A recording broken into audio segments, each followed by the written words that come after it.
हम आगे बढ़ते हैं। मध्य प्रदेश में मुख्तलिफ जगहों से और राजस्थान से भी आईएसआई के एजेंट्स गिरफ्तार किए गए हैं। ये वो लोग हैं जो आईएसआई के लिए खबरें इकट्ठा करते थे, सूचना इकट्ठी करते थे, फोटोएं लेते थे, एक प्राइवेट टेलीफोन एक्सचेंज चला रहे थे, उसके जरिए इनके हैंडलर से, आईएसआई के हैंडलर से इनकी बातचीत होती थी। लेकिन इस पर भी चुप्पी है हमारे भारत में। क्यों? क्योंकि जो लोग पकड़े गए हैं उनके नाम हैं ध्रुव सक्सेना। कहा जाता है कि बीजेपी आईटी सेल के सदस्य रहे हैं। हालांकि बीजेपी वाले अब इनसे इनकार करते हैं, दूरी बनाए रखना चाहते हैं। लेकिन इंडिया टुडे नाम की मैगजीन ने जब फोटो छापी कि शिवराज सिंह चौहान के साथ ये भी खड़े हुए हैं, तो तब बवाल खड़ा होना शुरू हुआ और मीडिया में धीरे धीरे जगह कम होती गई। ध्रुव सक्सेना, सतविंदर सिंह, कुश पंडित, कुश जैसे हम सबको मालूम है लव के भाई का नाम था। लव और कुश रामचंद्र जी के बेटे थे, सीता जी के बेटे थे दोनों। कहा जाता है कि लाहौर शहर लव उरू उसका नाम है, लव ने बसाया था, और कसूर शहर जो बहुत दूर नहीं है वो कुश ने बसाया था, कुश उरू। बहरहाल कुश पंडित, जितेंद्र ठाकुर, रितेश खुल्लर, जितेंद्र सिंह यादव, दादू, त्रिलोक सिंह, बलराम, ये वो लोग हैं जिन्हें पकड़ा गया है, जिन्हें पुलिस रिमांड पर भेजा गया। और इनमें से सबसे पहले पकड़े गए थे सतविंदर सिंह और दादू। ये सुचेतगढ़ में फौजी ठिकानों के फोटो ले रहे थे, तभी पकड़े गए। इनसे तफ्तीश में ये तमाम नाम सामने आए। मैं क्यों आपको ये बता रहा हूं? कल्पना कीजिए इन सारे नामों में अगर एक भी मुसलमान नाम होता तो कितना बवाल मचता। एक भी अगर जेएनयू का कोई पूर्व छात्र रहा होता, वैसे जेएनयू वालों का चरित्र ऐसा नहीं है, बहुत मजबूत लोग निकलते हैं वहां से, तो आप कल्पना कीजिए कितना बवाल मचा होता।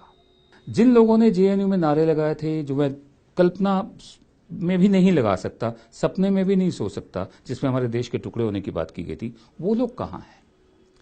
उस पर भी कोई चर्चा नहीं है।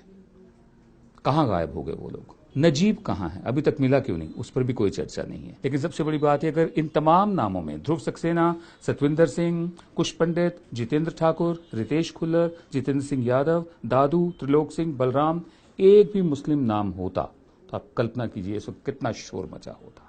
एक बार फिर भारत मां के नाम पर देशभक्ति की दुकान चलाने वालों के लिए मैं एक संदेश देना चाहता हूं कि आप हिंदुस्तानी मुसलमान को समझिए।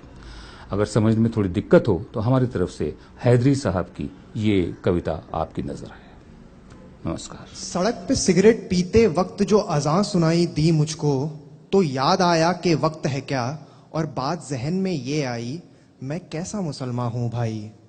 मैं शिया हूँ या सुन्नी हूँ, मैं खोजा हूँ या बोहरी हूँ, मैं गांव से हूँ या शहरी हूँ, मैं बागी हूँ या सूफी हूँ, मैं कौमी हूँ या ढोंगी हूँ, मैं कैसा मुसलमान हूँ भाई।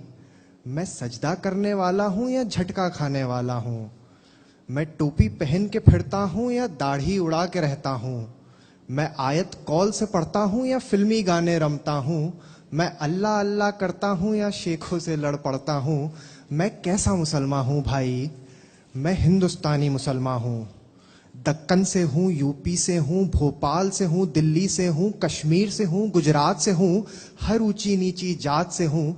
मैं ही हूँ जुलाहा मोची भी, मैं डॉक्टर भी हूँ, दर्जी भी, मुझ में गीता का सार भी है, एक उर्दू का अखबार भी है, मेरा एक महीना रमजान भी है, मैंने किया तो गंगा स्नान भी है, अपने ही तौर से जीता हूँ, दारू सिगरेट भी पीता हूँ, कोई नेता मेरी नस नस में नहीं, मैं किसी पार्टी के बस में नहीं, मैं हिंदुस्तानी मुसलमान हूँ।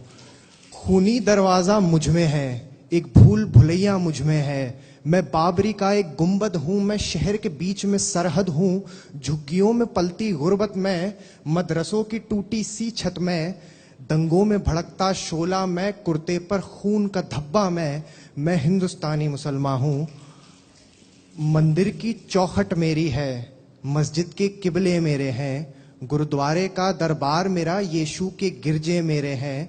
100 में से 14 हूँ, लेकिन 14 ये कम नहीं पड़ते हैं। मैं पूरे 100 में बसता हूँ, पूरे 100 मुझ में बसते हैं। मुझे एक नजर से देख न तू, मेरे एक नहीं 100 चेहरे हैं, 100 रंग के हैं किरदार मेरे, 100 कलम से लिखी कहानी हूँ। मैं जितना मुसलमान हूँ भाई, मैं उतना हिंदुस्तानी हूँ। मैं हिंदुस्तानी मुसलमान हूँ, मैं हिंदुस्तानी मुसलमान हूँ।